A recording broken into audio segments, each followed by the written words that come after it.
Hey there, welcome to day 1536 of What You Up To Now. Sharon Horne-Ellstrom here, documenting and sharing the journey as I transition from the brick and mortar corporate world of businesses over a quarter century in corporate America, simultaneously 49 years working in and on different businesses that I was an owner of, either a sole owner or a partner or a primary in different industries, over 27 different businesses and industries. Prior to coming online in 2016, following my divorce, I had finally divested myself of my final business that I had with my ex-husband and left the business world. Was old enough to retire, right? I was 55, 56, old enough to retire, but I'm like, all right, I'm not really done yet. There's still things I want to do. There's still places that I think I can share and contribute and things I can learn and stuff I want to try doing. And I'd always been curious about the online world. I'd always been curious about the internet, kind of followed it and didn't really even dabble much. Did a couple things online over the years, but not much. I mean, I created one of the first websites ever for my dad, one of my dad's businesses, a fat absorbing pad product called Skimmits, long time ago. It was the first website I ever created and developed, which was kind of fun. And I guess I could go back to the Wayback Machine and look at that and laugh. But that was my first forage into the online world. But over the years, I was busy raising my family, being married, taking care of what I should do instead of what I wanted to do. And not necessarily because I wanted to do those things, but what was really other things that I've been curious about, but didn't have time to explore. My kids are grown. I've got a couple of beautiful granddaughters now. So I have the opportunity, and I had the opportunity in 2017 to come online and start playing and learning and seeing what the online world was all about. And I've done a lot of different things, tried a lot of things that were epic failures. I mean, I couldn't describe them as anything but epic failures. When you spend months creating a webinar and a product and a service before asking customers, which is the exact wrong way to do it, and you deliver it and crickets, no sales. That I considered a failure. But did I quit and give up? No, I just kept trying different things till I figured out what works for me. And that's what each of us need to do. We need to find the path, find the things that work for us, both online and offline, right? In relationships, in life in general. Well, today we're talking about for Supersize Your Business. I've got a business group, primarily offline business owners, but also business owners that are online business owners, and combining the two called Supersize Your Business. And we talk about ways to grow and build and supersize your business. And one thing I like to do every day for myself, as well as for them, is to look up an idiom. Idioms are something that the words put together mean something different than the words individually. So for example, today was go the extra mile. Now, go the extra mile is probably not a great example. It's a good idiom. It's a great idiom. It's one of my favorites. But if you say go the extra mile, it's pretty easy to know that means do more than what's required. Do more than you're asked for. If you're asked to go a mile, go two, according to Jesus in Matthew, Sermon on the Mount, Matthew chapter 5, verse 41. Go the extra mile. And I love this. And I remember when Dr. Wayne Dyer first said, it's never crowded on the extra mile. That hit me and stuck with me early on. And it challenged me, and I challenged myself to look for different ways to do things that other people wouldn't do. Find ways that I could add value. Find ways that I could give in order to create more of what I wanted in my life, right? Not from a selfish standpoint, but if I can solve people's problems, if I can give them value, if I can help them out in some way, why would I not want to do that? And I believe, karma, if you put good into the world, good comes to you. What goes around comes around. It's actually karma. It's a universal law of karma. So, treat people the way you want to be treated. Golden rule, right? Don't we all know that? I like to think we all live by that, but I think a whole group of people miss that lesson in kindergarten, or they're missing that lesson on the kids program. I get to see kids programming a little bit nowadays with my little granddaughters. And so it's there. And I don't know how we miss it. I think that we see it and we learn it as kids, and then it gets beat out of us through our experiences, and we start protecting ourselves and building walls around ourselves, and we get defensive and rude. And I think COVID has had a huge impact on people in terms of them moving within themselves, but not in a positive way. Some people, of course, have used it as a positive way, but the vast majority of the people I'm now interacting with, I'm like, man, you got this hard shell around you. That's got to go. We have to break through that heart wall and figure out what's going on. So go the extra mile. I love this idiom. I love this expression. So I talked about where it came from, how do we use it, and how can we apply it to grow and build and supersize our business? Because the truth is, it's not crowded on the extra mile.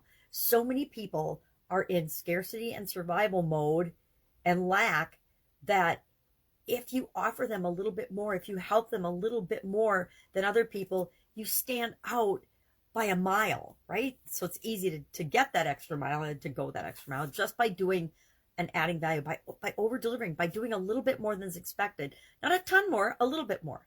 Remember in corporate America, I don't know how I figured this out, but I guess I figured it out in my first job in college. My first real, I'm going to college and I'm working in the summer for a big corporation. And I figured out that if you're looking for ways to improve things and you figure out a way to do something a little bit better than everybody else, at first they get mad at you because of peer pressure and things. I learned about, as I was going through college, I learned about real life work experience and how the things I was learning in college in management and engineering and not marketing as much, but a little bit of marketing, how it actually applied to the real world. Real teams of people in the real world applying the lessons that we learned. And that's where I really learned things about that stuck with me, like peer pressure and the pressure to conform to everyone else, right? The pressure to just be like everybody else and not stand out in a positive way. You don't want to stand out in a negative way either, but just to be in this little band of average that everybody else is in. There's incredible pressure to be like everybody else. But guess what?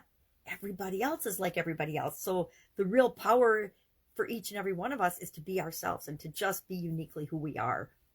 And that gives other people the example and the permission and the opportunity to be who they are as well. One thing you learn in the world of work and different organizations, every culture, every organization is different, right? But there are very few where you go in and you be 100% yourself in who you really are, warts and all. My favorite corporate job was, I went in with the belief that I was just going to be who I am. And good, the bad, the ugly, this is where I'm too much for people. This is where I probably am not enough for other people, but this is who I am. This is what you get. This is what you can expect from me. Remember in the interview, I had a group interview and we did I just laid it out. I said, these are my expectations. What do you expect of me? And I ended up getting that job. And it was one of my favorite jobs because I just was unapologetically me. And it was fun. It was more fun than any job I'd ever had in corporate America. Not the best job I ever had in corporate America, but it was definitely the most personally rewarding and developing and good experience that I personally had in corporate America. So how do you go the extra mile? Easy, right? Do what you say you're going to do. Why? Most people don't do what they say they're going to do. They don't follow up. That is really easy to do. I found a way to make sure I always followed up. And it was super simple. I walked around with a notebook and a pen in my pocket or in my hands. And anytime I committed to do something or said that I would follow up with somebody, I made a note in my notebook and then I put a little box, a little square box in front of it. And every night before I went home, I'd look at my notebook and see that I had checked off and followed up on everything I said I was going to do. And if I hadn't done it, I either put it on my schedule for tomorrow or I did it right then so that I made sure I was always following up and always doing what I said I was going to do. How did that help? Well, I was somebody that other people could count on. If I said I was going to do something, they knew it was as good as done, and they didn't ever have to follow up and check with me to make sure it was done because I knew I was checking on myself and making sure it was done. So I became a very reliable resource for people in that company and in the companies I work with subsequently, because I believe in do what you say you're going to do or don't say you're going to do it. It's better to zip your lip, keep your mouth shut, and not commit to doing something if you know you're not going to do it. When I was younger, I overcommitted. I mean, I was wearing myself out and ragged because I would say yes to everything because I thought I should and I had to be a good mom, to be a good wife, to be a good example, to be a good employee, to be a good business owner. I said yes to just about everything, which meant I didn't take care of myself. I wasn't eating right. I wasn't taking care of myself. I wasn't getting any exercise. I wasn't getting anywhere near enough sleep. And over the years, that took a physical toll on me. Huge lesson learned. I'll probably talk about that tomorrow on the annual challenge, because that's our topic tomorrow, is lessons learned. Today's topic for the annual challenge, day 104 today, our BU 365 day challenge. Do one thing every day that improves us. And we're breaking it down according to the life framework I use: physical, mental, emotional, spiritual, financial, relationships, contribution. And then I added communication and confidence last year, because those are kind of core areas that if we've got those nailed, it positively impacts all the other areas of our life. So I added those. So we're breaking down, and this month we're working on our spiritual well-being, our spiritual health. We did physical in January, emotional in February, mental in March, and spiritual in April. And the next month we will do financial, because people are chomping at the bit to get at financial. Okay, I need to work on my finances. And so many people do, coming out of COVID. COVID impacted billions of people, and we need to, address that elephant in the room and say, okay, well, what are we going to do to be prepared and make sure that we're okay if something like this ever happens again? Because chances are it was a good experiment, and a lot of people learned a lot from it and have prepared better for if anything like that ever happens again. But we need to be prepared, because the fact that it did happen means it's possible it will happen again. So we talked about expectations, our spiritual expectations today, and I shared a 13-step or a 13-point to remember to set right expectations, to set good expectations. And you can apply it to any area or aspect of your life, but we talked about it with respect to our spiritual well-being, which is a little bit different than, for example, if you're sharing expectations with somebody that works with you or someone you work for and with. It's different than if you're a business owner and you're sharing expectations with new hires, or you're getting their expectations of you as their boss and helper and resource for them to do their job better. But I think that it's a valuable process, and chances are we will cover it again in some of those steps again, if not all of them again, in different areas and aspects of our life, right? Because as I'm doing this annual challenge, I realize there are things that come up over and over again with each different area and aspect of my life that I want to make sure I want to consider. I want to consider my core values in each area and aspect of my life. I got to know what I want in each area and aspect of my life. I have to have a process. I use the SOAP framework for dealing with changes and challenges that come up. I have to know if I'm moving toward what I want or away from what I want. I have to know what my expectations are for that area. And I think expectations are a lot like goals, right? We expect them to happen. We want them to happen. Well, that's the same thing with our goals, right? So I guess the right expectations could also be applied to how we're setting our goals and deciding what it is and how we're going to, not the how, but the what we want. Because once we know the what we want, all the other hows will start to show up. So those were the two big topics today. Go the extra mile, and then spiritual expectations. What are our expectations with respect to our spiritual well-being? Anything else I can help you with, please ask. I always like to say at the end of this piece, because I remember some of my most frustrating times in my life and my career have been when I felt like I was all alone.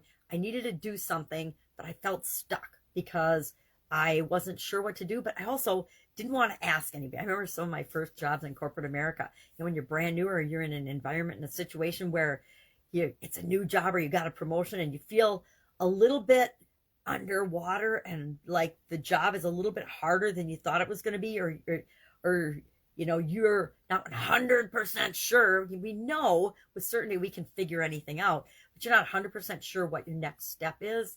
I like to be that resource for people, because I guarantee within 5 minutes or less, we can get you moving to your next step, no matter what it needs to be. And a lot of times it's way easier. And I will guarantee that every conversation I've ever had like this has been just pulling out of you and then deciding and committing to making that next step. You already know what you need to do. I've never told anybody what they need to do next. They always know, and they tell me.